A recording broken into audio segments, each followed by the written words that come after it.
Eccoci Presidente, una vittoria con un finale e una coda di polemica, però possiamo dire che non avete comunque rubato niente, e la partita è condizionata forse da un episodio, siete rimasti in 10 e avete portato a casa 3 punti e avete lanciato il Portogruaro. Lei come l'ha vista questa partita?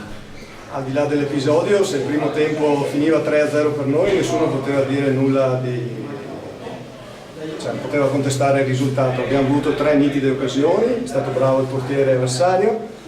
Quella dell'episodio contestato, credo che l'arbitro abbia spiegato molto bene cosa sia successo.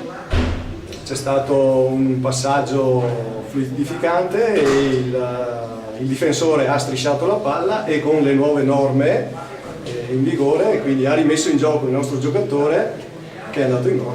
Se gli avversari si sono fermati, peggio per loro, insomma.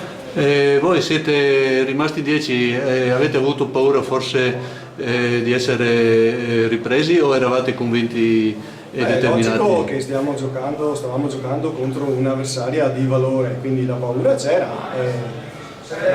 Ci siamo difesi con i denti e siamo riusciti a portare a casa questi 3 punti. No, lei è il presidente della Vazzolese, perciò nessuno meglio di lei può dire quali sono a questo punto i traguardi che vi ponete o se avete fatto dei traguardi. I traguardi erano quelli di arrivare al più presto alla salvezza, quindi per noi sono 3 punti per arrivare alla salvezza.